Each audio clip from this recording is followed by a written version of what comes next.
हम जनता के प्रति उत्तरदायी हैं और हमारी ही सरकार है, तो बहुत सारी बात सरकार के ध्यान में नहीं आती है, लेकिन सवाल के माध्यम से सरकार को ध्यान में आती है और उसका समाधान on floor house of floor होता है। अब विपक्ष खुद ही एक सवाल बन गया है। इसका मन सवाल में लगता नहीं है। विपक्ष का मन लगता है केवल कि शासन सत्ता मिल जाए और मलाई खाया जाए, और हम लोग तो चूंकि सेवा वाले लोग हैं। नमस्कार, मेरा नाम है अभिमन्यु कुमार। आप देखना शुरू कर दी है स्वराज पोस्ट। देखिए, हमारे साथ बातचीत करने के लिए विधायक मिथिलेश तिवारी हैं। दरअसल विधानसभा में सबसे ज़्यादा सवाल पूछे जाने वाले विधायकों में से एक हैं। क्या कहेंगे सर, आप तो सभी सवाल पूछ रहे हैं आप। देखिए, हम तो सत्ताधारी दल के विधायक हैं, फिर भी सवाल पूछ रहे हैं। सवाल इसलिए पूछ रहे हैं कि हम जनता के प्रति उत्तरदायी हैं और हमारी ही सरकार है, तो बहुत सारी बात सरकार के ध्यान में नहीं आती है, लेकिन सवाल के माध्यम से सरकार को ध्यान में आती है और उसका समाधान ऑन हाउस ऑफ फ्लोर हो जाता है। तो विधानसभा के सेशन के अंतर्गत जितने सवाल हमारे द्वारा पूछे गए सब जनता के सवाल थे। हमारे तक लोगों ने आकर के पहुंचाया था और मेरा ही नैतिक दायित्व था कि हम फ्लोर ऑफ द हाउस इस विषय को उठाएं, और हमने उठाया। सवाल पूछने से विपक्ष से, लेकिन सवाल आप ही पूछ रहे हैं। अब विपक्ष खुद ही एक सवाल बन गया है।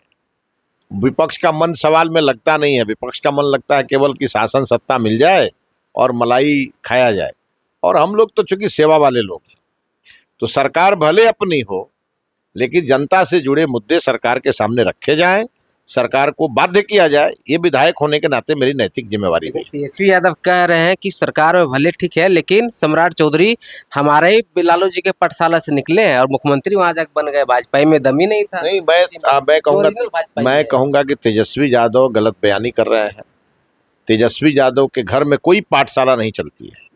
लालू जी गिरोह चलाते थे, और लालू जी गिरोह चलाते थे और उसी गिरोह को तेजस्वी जी आगे बढ़ा रहे हैं। इसलिए उनके यहाँ पाठशाला कोई थी ही नहीं। और मान लो कि पाठशाला उनकी थी, तो उनकी पाठशाला में अच्छी पढ़ाई होती तो सम्राट जी छोड़ के क्यों भागते।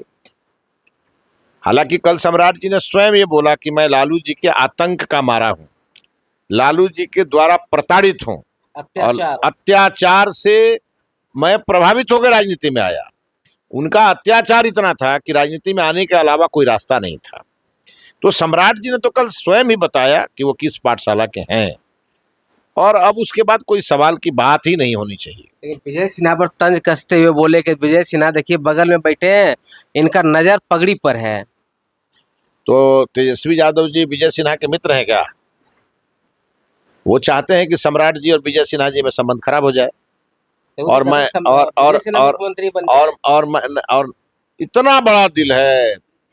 और जैसे कोई दूसरे ओबीसी के अलावा किसी को बनाया जाता है, तो यही तेजस्वी यादव चीख के कहते कि ओबीसी का इन लोगों ने हक छीन लिया। ओरिजिनल भाजपा ही जो है वो मुख्यमंत्री होते हैं। वो कौन होते हैं? वो कौन होते हैं? वो तेजस्वी यादव को मालूम है कौन ओरिजिनल है, कौन प्रोविजनल है। वो क्या है? वो नीति निर्धारक है क्या?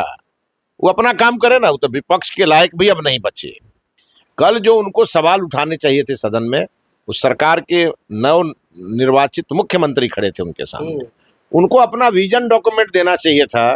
कल होके सम्राट जी उसी पे काम करते तो जनता वाह वाह करती कि क्या विपक्ष के नेता ने सकारात्मक बात कही है। लेकिन टोटल नकारात्मक बात तेजस्वी यादव ने कहा। वो तो कहते ना इनका कोई विजन है ना कोई रीजन है। बिहार में लगातार अपराध बढ़ रहे हैं, हर जगह बलत्कार रेप की घटनाएं हो रहे हैं। देखिए, मैं आप ही की बात करता हूँ, मैं आप ही की बात कर रहा हूँ। तेजस्वी है नो विजन, तेजस्वी है only one mission for chief minister chair. ये अब मिलने वाला नहीं है। 20 साल अब उनके लिए दूर की कौड़ी हो गई। सम्राट चौधरी जी एक मजबूत नेता हैं, वो मुख्यमंत्री कुर्सी पे आ गए। 20 साल भारतीय जनता पार्टी बिहार में गरीबों के उत्थान के लिए काम करेगी, और 20 साल तेजस्वी यादव को बनवास में भी सवाल तो हो रहा है। सारे अपराध को काबू में लाया जाएगा, लेकिन अब न शहाबुद्दीन दिखेंगे और न आपको दुर्दांत अपराधी दिखेंगे। वैसी स्थिति तो नहीं आएगी। मैं आपको साफ बोलता हूँ, आनंद सिंह का नाम लेंगे। मैं आपको कह रहा हूँ कि वैसी स्थिति नहीं आएगी। किसी का नाम लेने की जरूरत ही नहीं है। ये पहली सरकार होगी कि सरकार के सिस्टम में बैठा हुआ भी कोई व्यक्ति अगर अपराध के श्रेणी में आता होगा तो कार्रवाई उस पर भी होगी। देखिए हमारे साथ बातचीत कर रहे थे मिथिलेश तिवारी थे। इनकी बात पर आप क्या सोचते हैं अपनी राय जरूर जी कमेंट के माध्यम से। बाकी आपका बहुत शुक्रिया, बहुत धन्यवाद। गोल, जहां 28 वर्षों के सफर में 18,000 से भी अधिक छात्रों ने डॉक्टर एवं इंजीनियर बनकर सफलता की ऊंची उड़ान भरे हैं, जहां साधारण छात्र भी बिहार एवं झारखंड टॉपर बनकर बड़ा इतिहास बना रहे हैं। दूरदर्शी शिक्षाविद श्री विपिन सिंह के मार्गदर्शन में मेडिकल एवं इंजीनियरिंग के लाखों छात्रों के लिए आशा की किरण के रूप में गोल, द रिजल्ट फैक्ट्री